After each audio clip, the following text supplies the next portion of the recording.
ഇതാണ് മാം നമ്മുടെ milking machine, മഹാ മിൽക്കിംഗ് മെഷീൻ. 1 തൊട്ട് 2 പശുക്കൾ വരെയൊക്കെ കറക്കണമെങ്കിൽ നമുക്ക് ഈ മെഷീൻ ഉപയോഗിക്കാം. ഇപ്പൊ സാധാരണയായിട്ട് എങ്ങനെയാണ് നിങ്ങൾ പാല് കറക്കാറ്? ഞങ്ങൾ കൈകൊണ്ടാണ് കറന്നുകൊണ്ടിരിക്കുന്നത്. അപ്പൊ കൈകൊണ്ട് കറക്കുമ്പോൾ ഇപ്പൊ നമുക്ക് ജോലിക്കൊക്കെ പോവാണെങ്കിലേ ഭയങ്കര ബുദ്ധിമുട്ടാ. പിന്നെ ഇപ്പൊ നമ്മൾ നേരത്തെ ജോലിക്ക് പോവാണെങ്കിൽ നമ്മുടെ വീട്ടിലുള്ള പേരൻസ് ഒക്കെ ഉണ്ടല്ലോ, വയസ്സായ പേരൻസ് ഒക്കെ ആയിരിക്കും കറക്കുന്നത്. അപ്പൊ അവർക്ക് ആയത് ഭയങ്കര ബുദ്ധിമുട്ടാ. പിന്നെ ഇപ്പൊ നമ്മൾ ഒരാളെ വിളിച്ചൊക്കെ നിർത്തി ചെയ്യിക്കുവാനും നമുക്ക് എന്തോരം പൈസ ഉണ്ടാവും.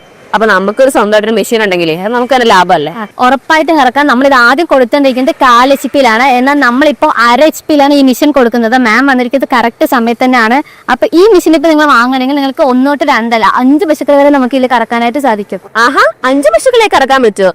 അങ്ങനെ എനിക്കൊരു ഡൗട്ട് ഉണ്ട്. ഇപ്പൊ നിങ്ങൾ പറഞ്ഞില്ലേ 1/2 HP മോട്ടറൊക്കെയാണ്. അപ്പൊ അങ്ങനെയൊക്കെ ഉപയോഗിക്കുമ്പോൾ പശുക്കൾക്ക് എന്തെങ്കിലും പ്രശ്നം ഉണ്ടാവുമോ? അതായത് ഈ അകിട്ടിന്ന് ചോര വരെ അങ്ങനെ എന്തെങ്കിലും പ്രോബ്ലങ്ങള്? ഇല്ല മാം, മാമിന് അങ്ങനെയുള്ള പ്രശ്നങ്ങളൊന്നും വരില്ല. കാരണം നമ്മളിൽ വാട്ടർ പ്രൂഫ് പൾസെറ്ററാണ് കൊടുത്തിരിക്കുന്നത്. അതുകൊണ്ട് തന്നെ പശുവിനെ കറക്കുമ്പോഴോ അങ്ങനെയുള്ള ഒരു ബുദ്ധിമുട്ടൊന്നും വരില്ല. പശുവിന് എങ്ങനെയാണോ ഒരു കുട്ടി പാല് കുടിക്കുന്നത് ആ ഒരു ഫീൽഡിലാണ് നമ്മൾ ഇത് മാനുഫാക്ചറിങ് ചെയ്തിരിക്കുന്നത്. ആ ഒരു ഫീൽഡിൽ ആയിരിക്കും പശുവിനെ ഉണ്ടാവുക. പിന്നെ അത് മാത്രമല്ല നമുക്കൊരു 4-5 മിനിറ്റിനുള്ളിലൊക്കെ പാല് കറക്കാനായിട്ട് സാധിക്കും. പിന്നെ പശുവിന്റെ ഒരു അകിടിനനുസരിച്ച് ചെറുത് വലുതിനനുസരിച്ച് കുറച്ച് ടൈം മാറും. അല്ലാതെ വേറെ പ്രശ്നങ്ങളൊന്നും ഉണ്ടാവില്ല.